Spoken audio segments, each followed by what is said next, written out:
Cette nuit du 20 au 21 juin 2019, un 35e policier s'est donné la mort depuis le début de l'année. Seb, cet article est en ta mémoire. Oui, je sais, avec les gilets jaunes, la police n'est pas en odeur de sainteté et certains sur les réseaux sociaux, gagnés par la colère, n'hésitent pas à vomir sur les flics et à cracher leur haine, en oubliant parfois que derrière l'uniforme se cache un homme ou une femme et que si tous les gilets jaunes ne sont pas des casseurs ou des black blocs, tous les flics ne sont pas des brutes imbéciles prêtes à tirer au LBD dans le visage des manifestants. Il y a des cons en jaune et des cons en bleu. Et puis, il y a la grande majorité des gens bien, qui font comme ils peuvent et qui méritent notre respect et notre compassion. J'ai décidé de vous raconter l'histoire de Seb pour plusieurs raisons. D'abord parce que dans ce cas précis, je ne tire pas mes infos de la presse, qui dit parfois n'importe quoi, mais de sa sphère familiale très proche avec qui je suis en contact et que je suis certain de ce que je vais avancer. Ensuite, parce que cette histoire lamentable et terriblement triste est une parfaite illustration de l'acharnement de son administration sur un fonctionnaire, alors que le ministère de l'Intérieur, devant la vague de suicides dans la police, a affirmé avoir pris conscience de l'extrême malaise de ses troupes, même si la seule réponse qu'il a trouvé à apporter est l'organisation de barbecues, oui, je ne plaisante pas, des barbecues contre des flingues posées sur la tempe, et la mise en place d'une ligne téléphonique d'urgence dont on attend toujours le numéro et les intervenants.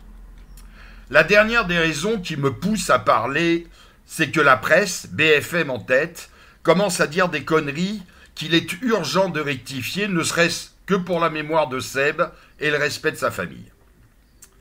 Seb avait 45 ans, dont près de 20 ans dans la police nationale. Il laisse une femme, 3 enfants, 2 frères et des parents éplorés. Jusqu'à 2017, il avait une carrière sans tache, brillante même. Jamais un problème disciplinaire et même 14 lettres de félicitations, dont 9 à titre personnel. Il avait longtemps bossé au STUP et était actuellement affecté à la brigade territoriale à Toulouse. Malheureusement, et ça son administration aurait dû en tenir compte avant de le traiter si mal, il avait déjà fait une tentative de suicide il y a quelques années, mais après 5 mois de repos et avec le soutien de ses collègues et supérieurs, il avait repris sa profession qu'il adorait et à qui il donnait beaucoup car il croyait profondément en sa mission.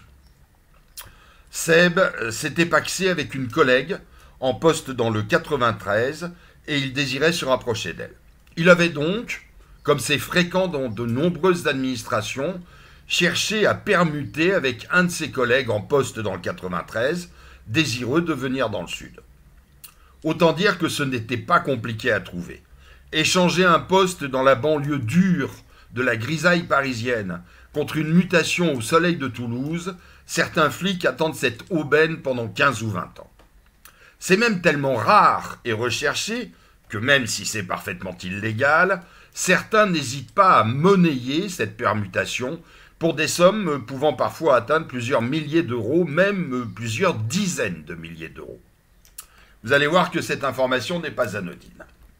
Bref, Seb trouve rapidement et facilement un collègue du 93 avec qui permuter, et le dossier se met en place dans les méandres de l'administration. La procédure dure plusieurs mois et à aucun moment, Seb, qui n'a pas besoin d'argent, d'ailleurs il vient de vendre sa maison, et qui n'a qu'une seule envie, rejoindre sa femme avec qui il désire faire un enfant, il n'évoque à aucun moment avec son collègue la moindre transaction financière. Et puis, la veille du jour où la commission doit approuver cette permutation, Seb a un dernier échange par écrit avec son collègue, et pour des raisons qu'on ignore, peut-être est-il un peu agacé par lui, peut-être fait-il de l'humour grinçant et un peu déplacé, bref, il fait la bêtise de lui rappeler que cet échange de poste aurait pu lui coûter plusieurs milliers d'euros. Il prend quand même soin, voyant que son collègue prend mal les choses, de lui écrire dès le lendemain matin qu'il ne lui réclame rien. Ce serait d'ailleurs trop tard puisque la commission s'est réunie le lendemain et qu'il n'a fait que lui faire remarquer l'excellente affaire qu'il faisait. Et là, Tout s'emballe. Le collègue en question fait l'acte le plus dégueulasse qu'on puisse imaginer. Tiens, je vous préviens les flics bordelais, vous avez une sacrée enflure qui est arrivée dans vos rangs. Le félon fait des copies d'écran pour faire croire à sa hiérarchie que Seb a tenté de lui soutirer de l'argent et profite de l'événement pour faire annuler la décision de mutation. La hiérarchie prévient le préfet et l'inspection générale de la police nationale est saisie. Seb, l'excellent flic, apprécié et bien noté, devient le mouton noir et l'administration décide d'en faire un exemple, quitte à le sacrifier injustement. Le rouleau compresseur se met en marche et va le broyer pendant près de 2 ans. La première sanction est que désormais toute mutation lui sera refusée et qu'il ne pourra pas rejoindre sa femme. Heureusement, ses collègues et ses patrons qu'il connaissent bien le soutiennent, car ils le savent incapable de ce genre de magouille, mais face à l'IGPN, c'est bien insuffisant. Les mois passent, sa commission de discipline est plusieurs fois reportée, et il est enfin convoqué mardi dernier à 10 heures pour être jugé par ses pairs. Une commission de discipline, c'est un peu comme un tribunal des prud'hommes. Les juges sont à la fois des représentants de la hiérarchie administrative et des représentants syndicaux ou des collègues. Les débats sont houleux et la tension palpable, alors que tous les flics de terrain qui siègent sont au pire pour une sanction légère et symbolique du type avertissement ou blâme. Les représentants de l'administration veulent faire un exemple et taper fort en réclamant 2 ans de suspension sans solde.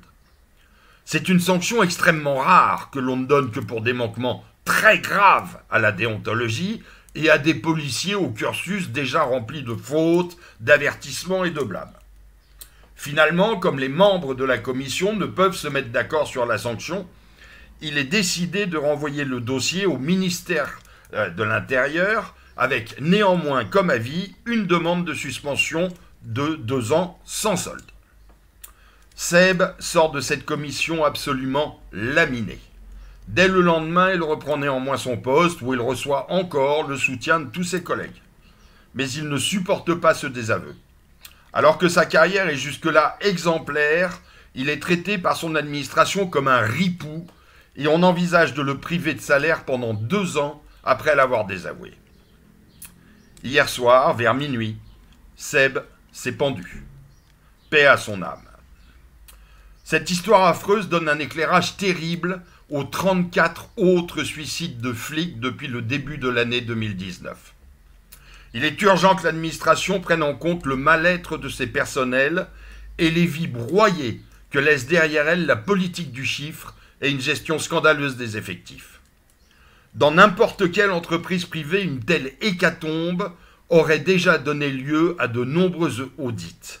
Pour vous donner un exemple, Amnesty International a connu 2 suicides, au sein de son personnel en 2018. Ils ont immédiatement commandité un audit par une boîte extérieure qui a rendu son rapport. Dans la foulée de ce rapport, 5 des 7 directeurs d'Amnesty International ont plus ou moins volontairement donné leur démission.